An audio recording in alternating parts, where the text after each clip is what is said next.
The 0-2 for the 7th time. This time it is put in play, and it's put in play well to deep right field. It gets over the head of Peterson. That's going to be good enough to score the run. Kate holds up at second. It's an RBI double. Meanwhile, the throw down to third is in time. Outstanding recognition by the Bison of North Dakota State. Prochowski's on deck. The payoff pitch one more time from Binger, sent into right field, and it lands in fair territory. Perfectly placed by Drew Fearing. 2-run score for the Bison. Fearing holds up at second, and North Dakota State has them doubled up for the first time in this series. It's a Bison lead, and it's by 2. Sean Noel will be first to hit here in Fargo. Tucker Rohde, Charlie Hesse coming up after him as they try and solve the riddle of Tyler Olmstead.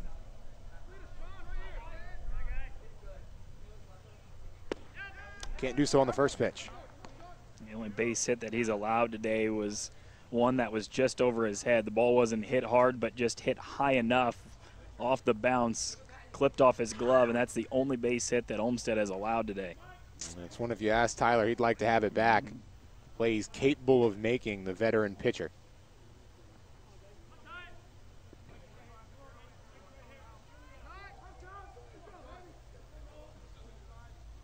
Olmstead shakes off a couple. Now he's ready. 0-1.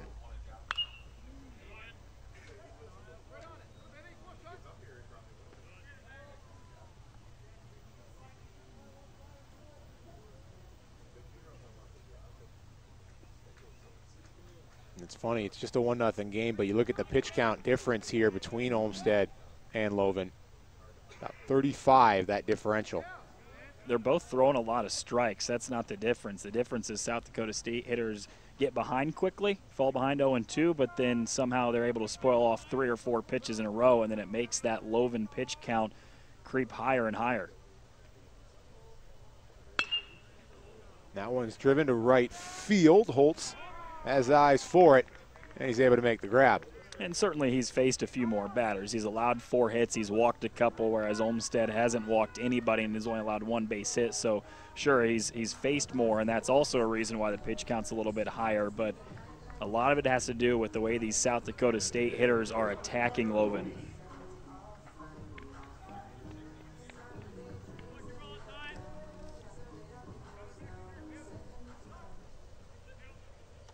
Olmstead coming home right away. And falls behind 1-0 to Tucker Rohde for the 2nd time today.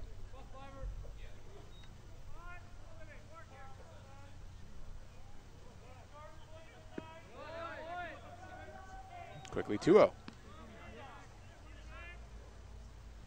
Olmstead trying to up the tempo a little bit here in this 5th inning. And it's cost him in 3 straight pitches.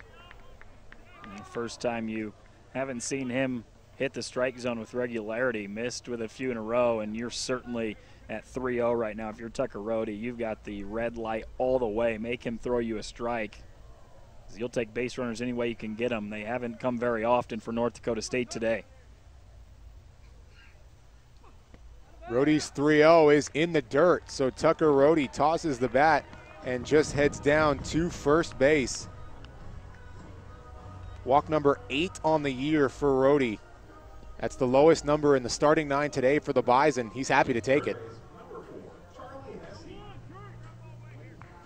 It wasn't challenged whatsoever. 4 straight pitches out of the zone, and that allows North Dakota State to just get its 4th base runner of the game. All the while, the lowest walk number to one of the best you will see in Charlie Hesse.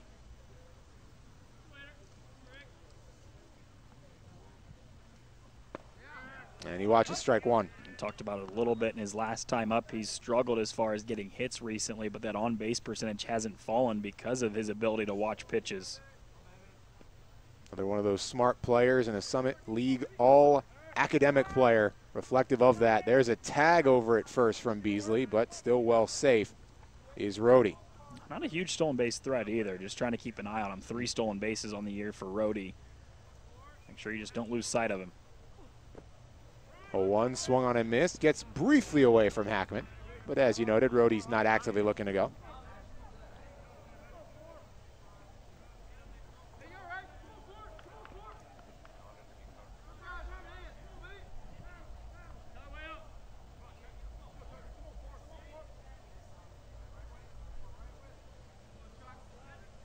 Hesse's 0-2 will have to wait as Rhodey slides back into first base.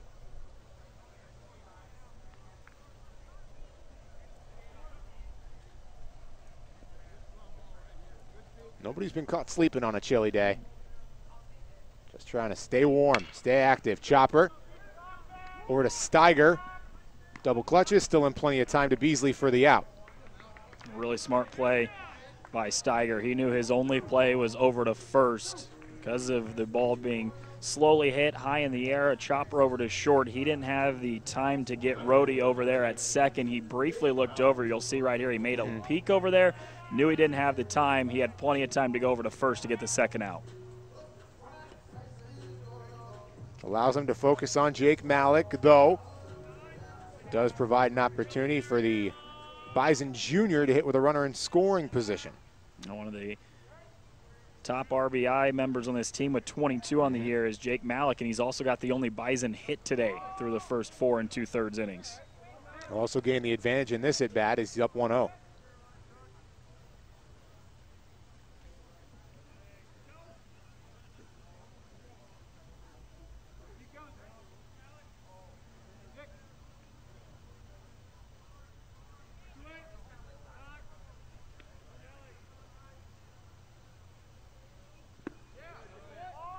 Again will miss. They're letting Rhodey get a big lead down there at second. Nobody really holding him on, and he's able to take about a 4 or 5 step lead, which is fine. If you're Olmsted, you're only focused on this batter right now. You can get him, you get 3 outs, but the lead that they're letting Rhodey get, any ball to the outfield will certainly score him to tie this game. That's what Malik's thinking right now, 2-0. Really in the driver's seat. I think they were thinking about a throw down there, but it was snagged by Olmsted. Which is probably good for South Dakota State because that was not on line whatsoever towards that second base bag. Hackman trying to catch Rhodey there with that big lead. Instead, it's 3-0 to Jake Malik. You're taking this again. The speedy lefty watches strike one. And even at 3-1, you got to make sure this is a perfect pitch if you're Malik to go after it, because haven't had a lot of base runners today. You don't want to make an easy out here with a runner in scoring position. They haven't had many opportunities with a runner in scoring position today.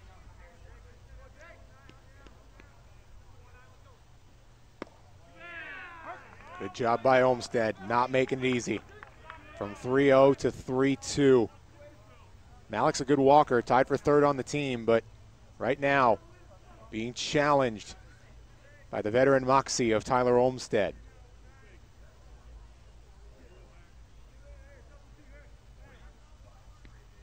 Rhodey at second, the payoff with 2 outs. Chopped, bobbled, and it's going to get through Steiger. Rhodey turns, the throw home is not in time. The Bison have tied it at 1. A great job by Jake Malik to get the bat on the ball there on the 3-2. Made it extremely tough play for Steiger over there at short. And it hops off him, and just like that, North Dakota State has tied this thing up in the 5th inning. That's a great 2-out piece of hitting to get the base hit for Malik, his second of the game. Both North Dakota State hits belong to him to bring in Rhodey. And now the lineup will turn over for the Summit League Player of the Week in Bennett Hostetler to try and keep the success going for the Bison of North Dakota State. You talk about a hot bat last week in the Purdue-Fort Wayne series, 8 of 11 with 3 home runs. 0 of 1 today, maybe not anymore. Crushes it, but it's just foul. Extra base is written all over that one. He got that on the inside corner and pulled it, but just a little bit too much down that left field line. That thing lands on the right side of the line. Malik's scoring from first. Hostetler gets all of this thing. Pulled it just a little bit too much.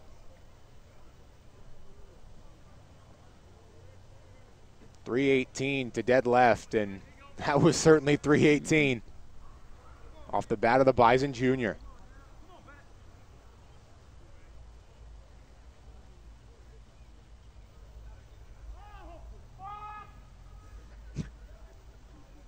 Olmsted will step off. Had not begun the move to home. Nevertheless, the Bison faithful looking for a balk. Can't say they aren't trying. That's exactly it. 0-1, a little bit further behind this time is Hostetler, and it'll push him deeper into the count now at 0-2.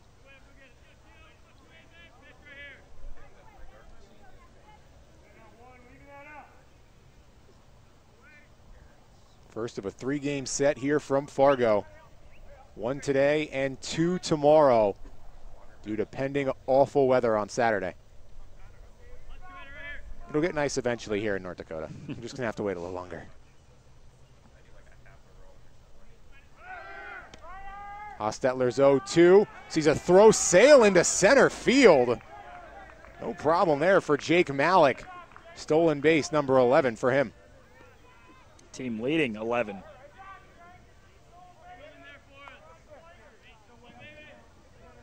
Was tied with Peter Brookshaw, and now edges him out in that category. Big chance for Hostetler now, runner in scoring position. Base hit could give North Dakota State its first lead of the day. Bennett's knocked in 26 this year. That's second behind only Simonson, who hits in the heart of the order where it's a little easier to score runs. 1-2. Hostetler fouls it. A large reason why 9 RBI in that Purdue-Fort Wayne series that'll last do it. week. When you can get 9 of your 26 RBI in the span of 3 days. Yeah. Looks like a beach ball to him out there. Mm-hmm.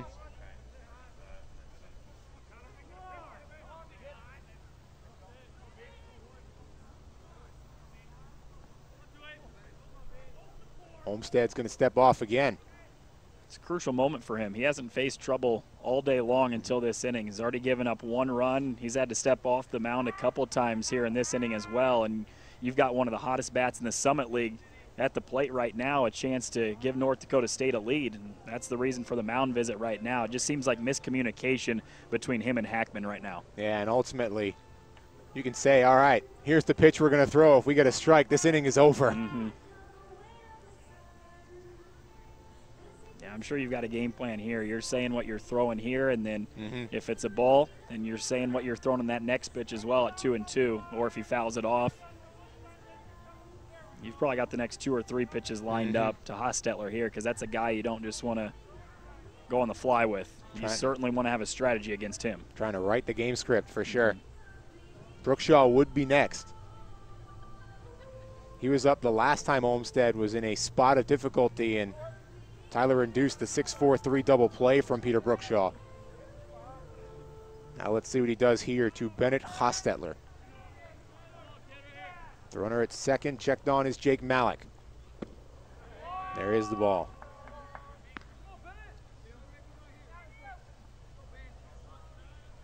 Two's all around. 2 balls, 2 strikes, 2 outs. The runner at second.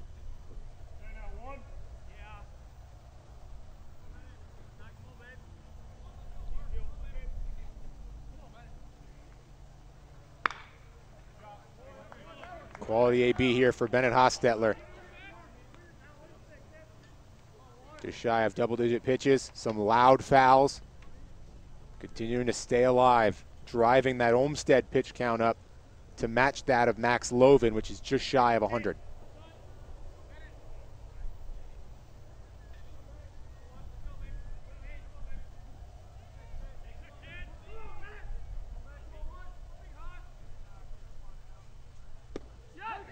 Two and got him. Backdoors it to the inside part, and Tyler Olmsted works out of trouble, but the Bison do tie it up at 1.